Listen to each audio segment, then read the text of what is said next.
Hi, I'm Francesca from Token of Love. I'm going to take you step by step through your exciting 3D casting experience. Open up your instruction manual and look at pages 1 and 2. On page 1 you will see a section on safety and how to do a patch test if you're worried about any skin sensitivity. On page 2 is where you'll find your contents. Make sure you check your contents and you have everything you need before starting your exciting casting experience. How long will the process take? So mixing time will be 60 seconds, making the mould is between 2 and 3 minutes, filling the mould is 5 minutes, and revealing the mould will be 10 minutes.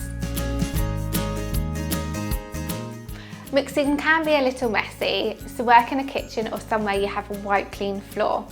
Do not do the casting where you have carpet unless you have a plastic sheet you can protect your carpet with.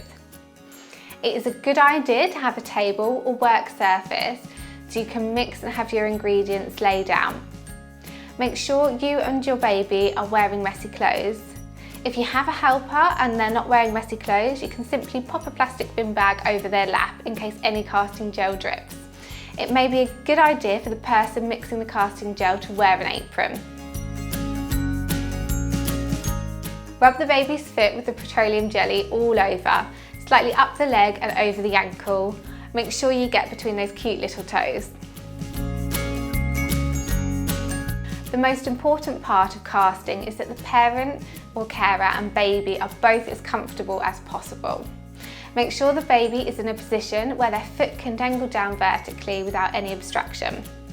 Have a practice holding the baby's leg, popping it into the container without touching the sides or the bottom.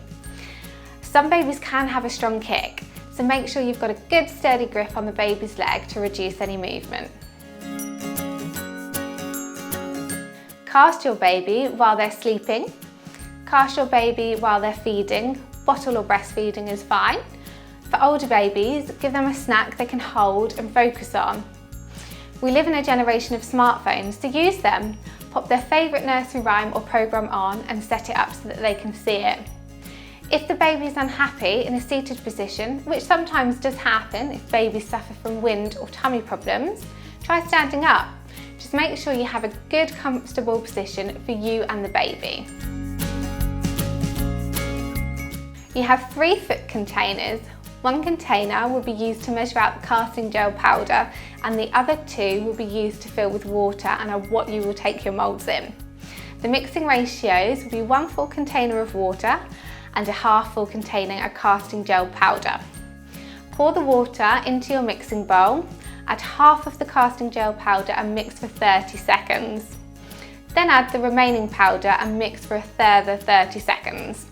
Mix thoroughly to ensure all the white powder has disappeared.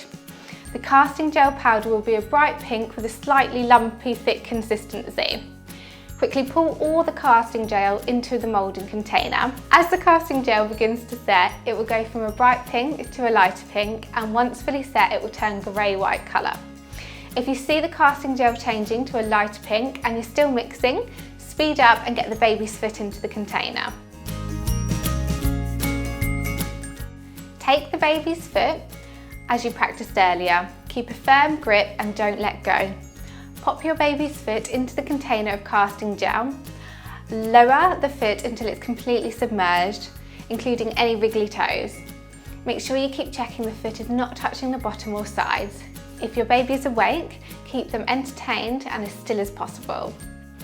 Wait until the casting gel has turned a grey-white colour. It will feel rubbery and firm on top. This will usually take around 1 minute once the baby's foot is in the casting gel. If the water is slightly colder, this may take a little longer. Gently remove the baby's foot, it should slip out nice and easily. Loosen the casting gel around your baby's ankle using your finger. Move the container in small circular motions and side to side to open up space around the baby's foot. Gently slide the baby's foot out like you're removing a shoe.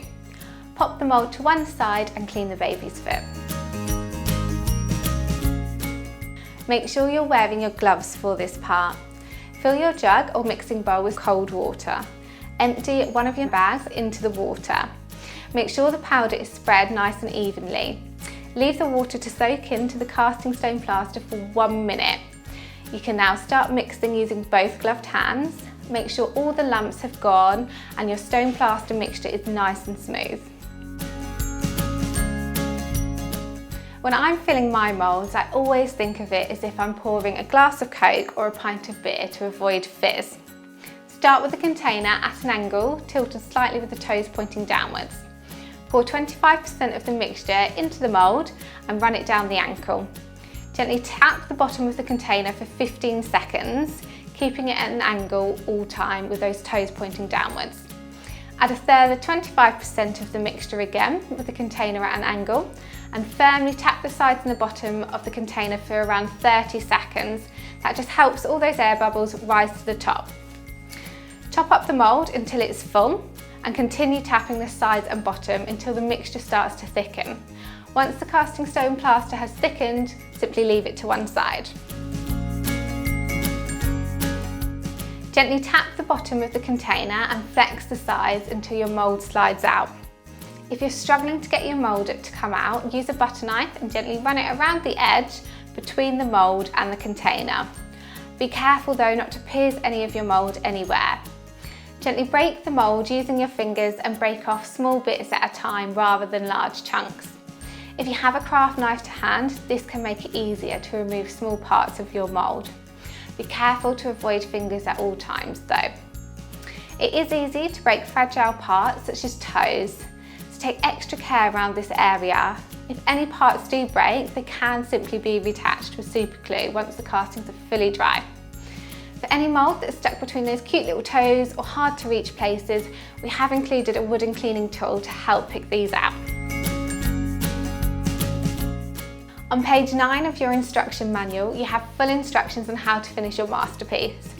This will take you through removing air bubbles, sanding rough edges left around the leg, and very importantly, sealing your casting. If you have selected one of our painted finishes, you'll find your paint included in your kit. This will need to be done the day after sealing your casting to make sure it has fully dried. You will need to do 3 coats to get a nice even finish. Make sure you apply each layer nice and thinly. Leave the paint to dry for 2 hours or more between each coat. Your tutorial has now finished. Thank you so much for choosing Token of Love's home casting kit.